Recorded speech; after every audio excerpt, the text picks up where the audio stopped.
नमस्कार दोस्तों, स्वागत है इलेक्ट्रॉनिक्स एमसीक्यू में। आज हम क्लास 10 का चैप्टर 1 रासायनिक अभिक्रियाएं एवं समीकरण बहुत आसान भाषा में समझेंगे। अंत में मैं आपको परीक्षा के लिए ज़रूरी बातें भी बताऊंगा। चलिए शुरू करते हैं। सबसे पहले रिवीजन कर लेते हैं कुछ चीज़ों को, उसके बाद हम लोग करेंगे एमसीक्यू के 40 क्वेश्चन। सबसे पहले रासायनिक अभिक्रिया क्या होती है। जब दो या अधिक पदार्थ मिलकर एक नया पदार्थ बनाते हैं और रंग, गंध, ताप, अवस्था या ऊर्जा में परिवर्तन दिखाई दे तो इसे रासायनिक अभिक्रिया कहते हैं। मतलब जब कोई भी दो या अधिक पदार्थ मिलते हैं तो नया पदार्थ बनता है, जिससे रंग में, उसके गंध में, उसके ताप में, अवस्था या ऊर्जा में परिवर्तन दिखाई देते हैं। तो इस प्रक्रिया को हम लोग अ, रासायनिक अभिक्रिया कहते हैं। ठीक है, जैसे में आपका एक एग्जांपल है, लोहा और ऑक्सीजन जब मिलते हैं तो जंग का निर्माण होता है। मतलब जब लोहा ऑक्सीजन के साथ मिलकर अभिक्रिया करता है तो जंग का निर्माण होता है। उसके बाद रासायनिक समीकरण। रासायनिक समीकरण क्या होता है। रासायनिक समीकरण रासायनिक समीकरण अब किसी अभिक्रिया को वैज्ञानिक और छोटे रूप में लिखने का तरीका रासायनिक समीकरण कहता है। मतलब अभी जो हमने ऊपर पढ़ा, ये रासायनिक अभिक्रिया, इसमें लोहा और ऑक्सीजन मिल करके जंग का निर्माण कर रहा था। इसको शॉर्ट फॉर्म में लिखते हैं तो उसको हम लोग कहते हैं रासायनिक समीकरण। जैसे यहाँ पे जो लिखा हुआ है Fe प्लस Fe2O3। ठीक है, तो इसको हम लोग बोलते हैं रासायनिक समीकरण। ये हो गया आपका Fe2 और रिएक्शन करके बना Fe2O3। बायां पक्ष और दायां पक्ष, ये क्या है। जैसे Mg+O2, इधर जो एरो का चिन्ह है, एरो के चिन्ह के इधर वाले को हम लोग बोलते हैं बायां पक्ष, इधर वाले को बोलते हैं दायां पक्ष। मतलब इसको बोलते हैं रिएक्टेंट और इसको बोलते हैं प्रोडक्ट। ठीक है, अब आता है संतुलित रासायनिक समीकरण। समीकरण को संतुलित करना जरूरी होता है ताकि दोनों पक्षों पर द्रव्यमान बराबर रहे। इसे द्रव्यमान संरक्षण का नियम कहा जाता है। दोनों जब समीकरण है, उसके दोनों तरफ जो परमाणु है वो बराबर होना चाहिए। जैसे ये आपका इधर Fe1 है, मैं थोड़ा रंग चेंज कर लूँ। ये इधर Fe1 है तो इधर भी Fe उतना ही होना चाहिए, एक ही होना चाहिए। मतलब जो भी अगर इधर 3 है तो इधर भी 3 होना चाहिए, दोनों तरफ बराबर होना चाहिए। इधर हाइड्रोजन 2 है तो इधर भी 2 होना चाहिए। ठीक है, तो यहाँ पे ये जो समीकरण हमको दिखाई दे रहा है ये अभी असंतुलित है, ये दोनों तरफ बराबर नहीं है। क्यों? क्योंकि यहाँ पे Fe1 है तो यहाँ पे Fe3 है। ठीक है, लेकिन यहाँ पे संतुलित रासायनिक समीकरण में क्या किया गया है, इसको संतुलित किया गया है। इसका भी एक विधि होता है, उसको हम अगले वीडियो में देखेंगे। यहाँ पे Fe3 हो गया, यहाँ भी Fe3 हो गया। ठीक है, यहाँ पे देखो, यहाँ पे ऑक्सीजन 4 हो गया, ऑक्सीजन यहाँ पे 4 है, और हाइड्रोजन यहाँ पे 4, और ये दो 4 दूना 8 हो गया, यहाँ भी 8 हो गया ऑक्सीजन। ठीक है, तो इस तरह से असंतुलित रासायनिक समीकरण को हम लोग संतुलित रूप में भी लिख सकते हैं। अब आया आपका रासायनिक अभिक्रियाओं के प्रकार। रासायनिक अभिक्रिया कितने प्रकार के होते हैं। रासायनिक अभिक्रियाओं के प्रकार है, नीचे भी दिया गया है इधर। पहले अभी हम पढ़ते हैं इसको। संयोजन अभिक्रिया, कॉम्बिनेशन रिएक्शन, ये क्या होता है इसको समझ लेते हैं।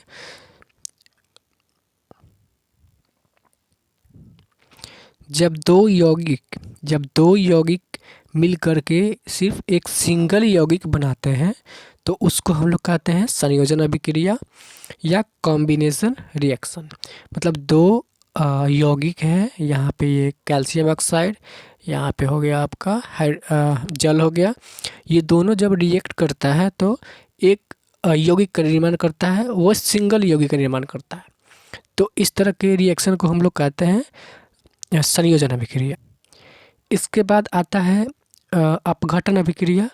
अपघटन अभिक्रिया में क्या होता है कि एक सिंगल यौगिक टूट करके अलग अलग भाग में दो या दो से अधिक अणुओं का निर्माण करते हैं या यौगिक का निर्माण करते हैं, तो उसको हम लोग कहते हैं अपघटन अभिक्रिया। देखिए यहाँ पे ये जो है लेड नाइट्रेट है, टूट करके लेड ऑक्साइड, नाइट्रोजन डाइऑक्साइड और ऑक्सीजन बनता है। यहाँ एक था और यहाँ पे 3 बन गया, तो इसको बोलते हैं अपघटन, ठीक है, डिकम्पोजिशन रिएक्शन। और वहाँ पे क्या हो रहा था, इसके ऊपर जो अभी हम पढ़े हम लोग संयोजन अभिक्रिया में क्या होता था, दो मिल करके एक सिंगल बन रहा था, और यहाँ पे क्या हो रहा है कि दो टूट रहा, मतलब एक जो सिंगल था वो टूट करके दो से अधिक बन रहा है। अगला आता है आपका विस्थापन अभिक्रिया। विस्थापन अभिक्रिया में क्या होता है कि एक जो परमाणु है दूसरी यौगिक से उस दूसरे परमाणु को हटा करके उसका स्थान खुद ले लेता है। जैसे यहाँ पे जिंक है और यहाँ ये यौगिक है कॉपर सल्फेट, यहाँ से कॉपर को ये विस्थापित करके खुद इसका जगह ले लेगा, ये जिंक और कॉपर को अलग कर देगा। तो इस प्रकार की अभिक्रिया को हम लोग कहते हैं विस्थापन अभिक्रिया। अगला है आपका द्विविस्थापन अभिक्रिया। द्विविस्थापन अभिक्रिया में क्या होता है कि दो परमाणुओं का अदला बदली होता है। जैसे यहाँ देखिए, यहाँ Ag जो है Cl से मिला, मतलब सोडियम को हटा करके ये यहाँ सोडियम को हटा करके खुद ये जगह ले लिया Cl के साथ। और जो नाइट्रेट है, ये नाइट्रेट है क्लोरीन के साथ, इसके नाइट्रेट जो है सोडियम के साथ मिल गया, ठीक है। ये जो Ag था क्लोरीन के साथ मिल गया, और नाइट्रेट है इसके साथ मिल गया, सोडियम के साथ मिल गया, ठीक है। यहाँ पे दो यौगिकों में दो परमाणुओं का अदला बदली हो रहा है। इस प्रकार के रिएक्शन को हम लोग कहते हैं द्विविस्थापन अभिक्रिया। इसके बाद 5वां आपका आता है ऑक्सीकरण एवं अपचयन, ऑक्सीडेशन एंड रिडक्शन। इसमें क्या होता है, ऑक्सीकरण एवं अपचयन, ऑक्सीडेशन एंड रिडक्शन। इसमें क्या होता है, जब ऑक्सीकरण होता है तो इलेक्ट्रॉन को परमाणु खोता है, और जब अपचयन होता है तो इलेक्ट्रॉन को ग्रहण करता है, ठीक है। इसको हम याद कैसे रखेंगे, इसके लिए एक ट्रिक है OIL RIG। इसका मतलब है OIL का मतलब है ऑक्सीडेशन इज लॉस, मतलब OIL से इसको याद रखेंगे ऑक्सीजन इज लॉस, और RIG इससे याद रखेंगे reduction is gain. Oxidation is less का मतलब ऑक्सीडेशन में लेस होता है, मतलब कि इलेक्ट्रॉनों की संख्या घटती है, इलेक्ट्रॉन को लॉस करता है। और रिडक्शन में क्या होता है, ऑक्सीजन को गेन करता है, मतलब ग्रहण करता है या प्राप्त करता है, ठीक है। तो ये था छोटा सा डिवीज़न।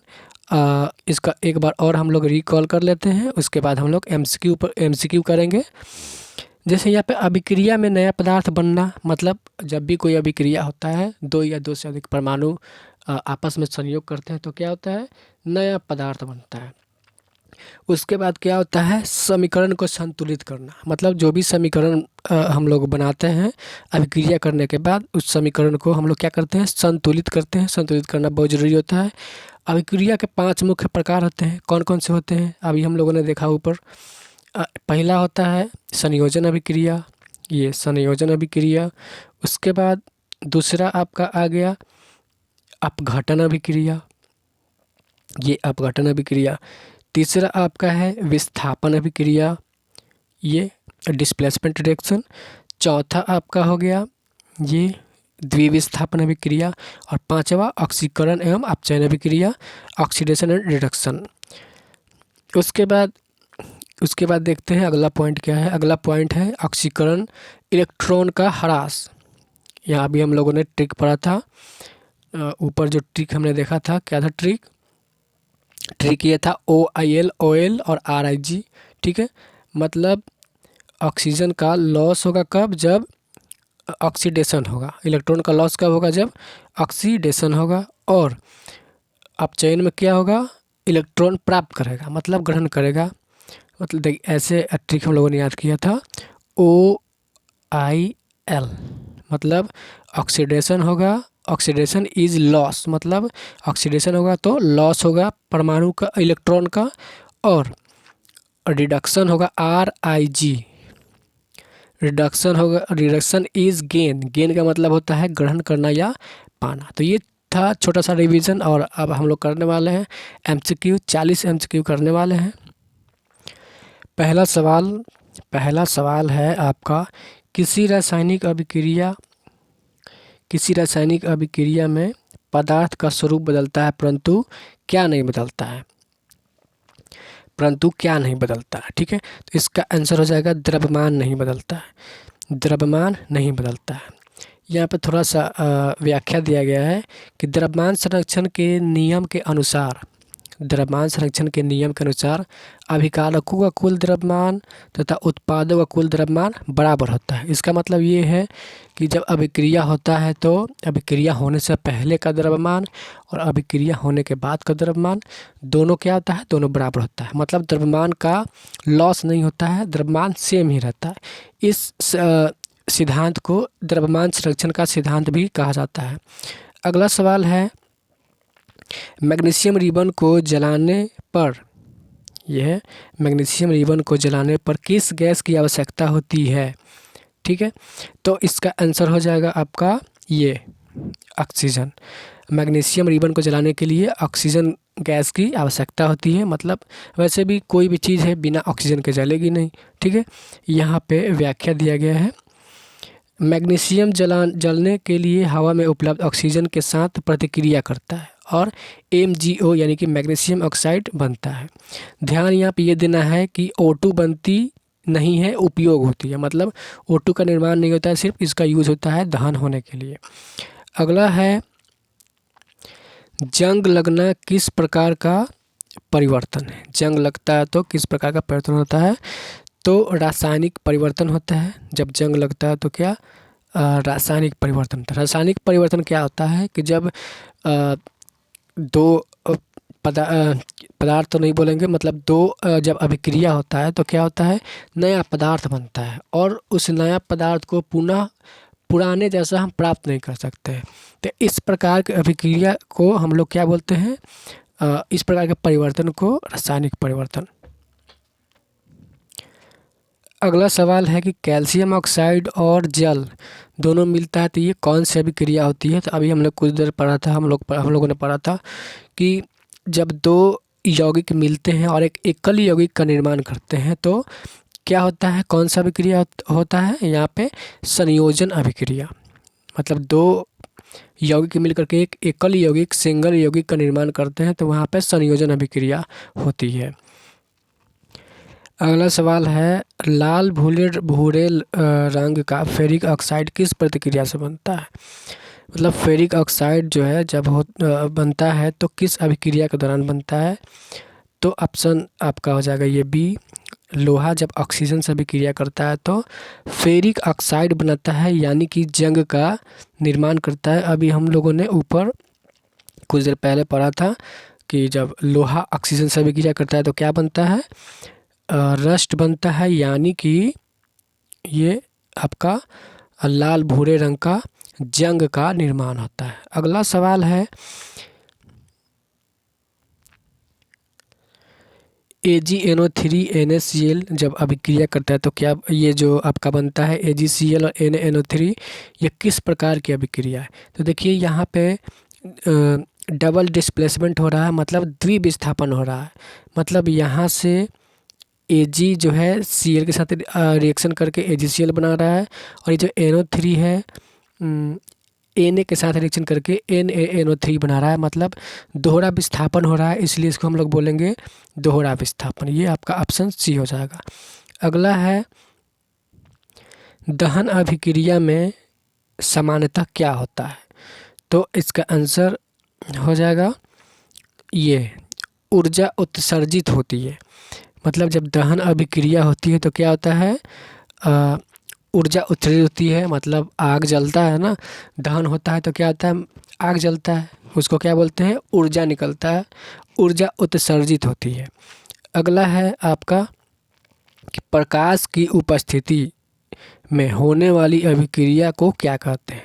मतलब जब कोई रिएक्शन प्रकाश की उपस्थिति में होता है तो इस प्रकार की अभिक्रिया को हम लोग कहते हैं प्रकाश रासायनिक अभिक्रिया। ये है आपका प्रकाश रासायनिक अभिक्रिया। कोई भी रिएक्शन जब सूर्य के प्रकाश में होता है तो उसको हम लोग कहते हैं प्रकाश रासायनिक अभिक्रिया। अगला सवाल है कि निम्न में से कौन अपघटन अभिक्रिया है। तो अपघटन अभिक्रिया किसे कहते हैं, जब कोई यौगिक टूट करके दो या दो से अधिक यौगिकों में टूट जाता है तो उसको हम लोग कहते हैं अपघटन अभिक्रिया। तो इसमें देखिए तो कौन ऐसा है यौगिक जो दो या दो से अधिक में टूट रहा है। यहाँ पे ये होगा आपका ऑप्शन बी। ये टूट रहा है, एक यौगिक था पहले, ये एक यौगिक था और यहाँ से टूट करके दो या दो से अधिक यौगिक बन रहा है। यहाँ पे डिस्प्लेसमेंट हो रहा है तो ये नहीं होगा। कौन सा आंसर होगा, ये आपका आंसर बी होगा। ठीक है, अब आगे चलते हैं हम लोग। अगला क्वेश्चन है कि सफ़ेद AgCl, सफ़ेद सिल्वर क्लोराइड सूर्य के प्रकाश में समय के साथ कैसा हो जाता है। तो इसका आंसर होगा बी, ये होगा आपका बी। मतलब सफ़ेद AgCl सिल्वर क्लोराइड जो है सूर्य के प्रकाश की उपस्थिति में काले रंग का हो जाता है। अगला है आपका द्रव्यमान संरक्षण का नियम किसने प्रतिपादित किया था। तो द्रव्यमान संरक्षण का नियम जो है लेवोजियर नाम के वैज्ञानिक ने किया था। इन्होंने बताया था कि जब कोई रिएक्शन होता है तो अभिकारक का द्रव्यमान और इसके बाद जब रिएक्शन हो जाता है तो प्रोडक्ट का द्रव्यमान दोनों सेम रहता है।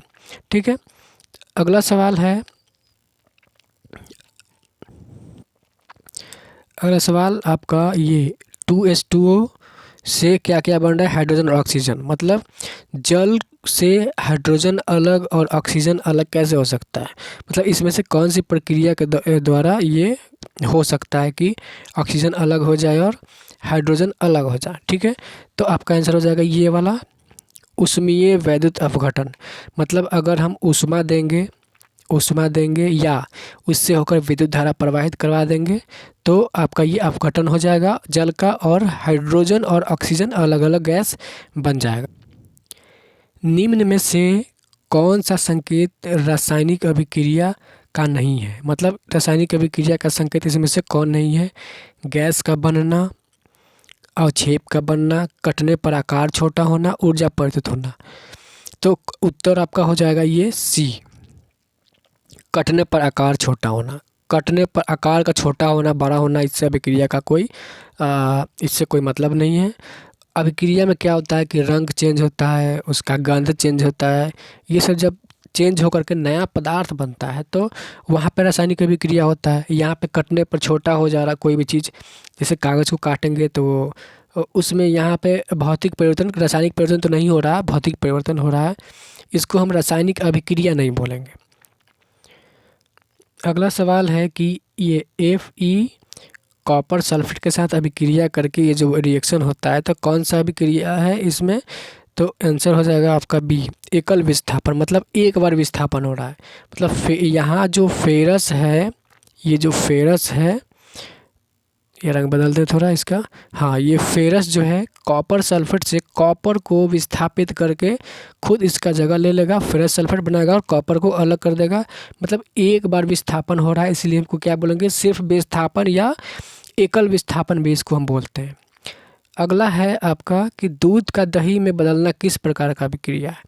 तो दूध का दही में बदलना, दूध से जब दही बन जाएगा तो दही बनने के बाद वापस दूध तो नहीं होगा, तो इस प्रकार का अभिक्रिया को हम लोग बोलते हैं क्या, रासायनिक परिवर्तन। क्या होता है, रासायनिक परिवर्तन। अगला है आपका सवाल कि श्वसन किस प्रक्रिया के समान है।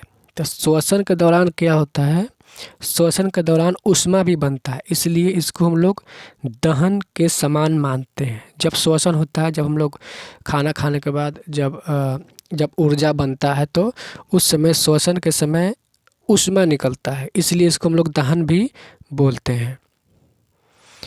अगला है बेकिंग सोडा और सिरका मिलाने पर कौन सा संकेत मिलता है?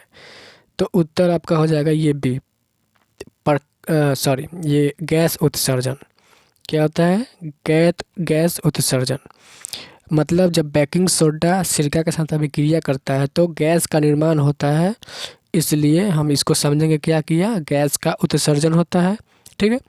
अगला है आपका कि रंग बदलना किसका संकेत होता है? मतलब रंग बदलेगा तो क्या होगा, भौतिक परिवर्तन होगा कि रासायनिक परिवर्तन होगा, कि मिश्रण बोलेंगे, द्रव्यमान संरक्षण बोलेंगे, क्या बोलेंगे उसको? तो हम लोग क्या बोलेंगे उसको? ये बी, रासायनिक परिवर्तन होता है। अभी हम लोगों ने पीछे पढ़ा था कि जब रंग परिवर्तन हो, गंध परिवर्तन हो, तो हम लोग क्या बोलते हैं उसको? रासायनिक अभिक्रिया बोलते हैं। अगला है आपका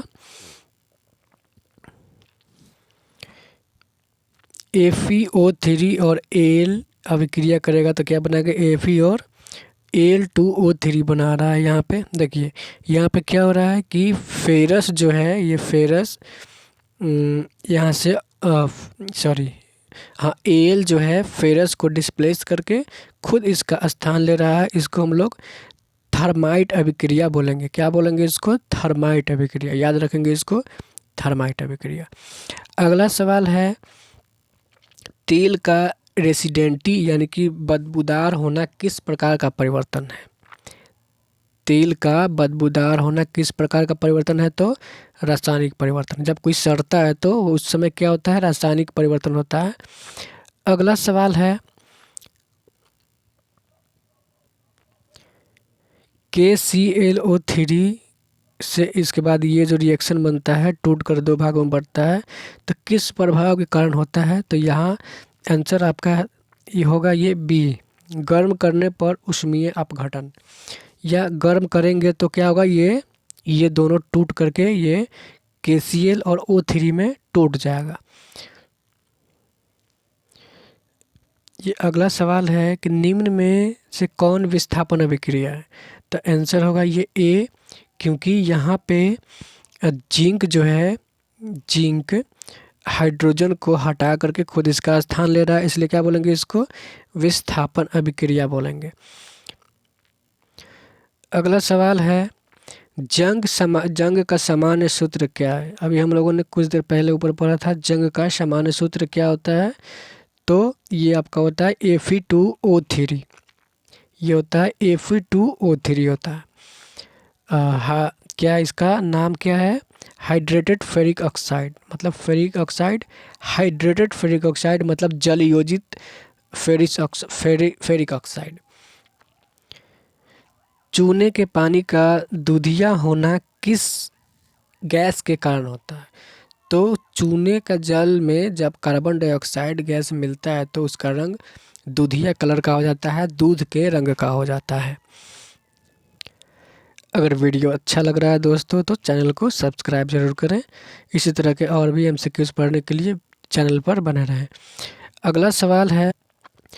अगला सवाल ऊष्माक्षेपी एक्सोथर्मिक रिएक्शन क्या का उदाहरण क्या है? इसमें कौन है इसका आंसर? प्रकाश संश्लेषण, श्वसन, पिघलना, चीनी घुलना। तो आंसर आपका हो जाएगा श्वसन।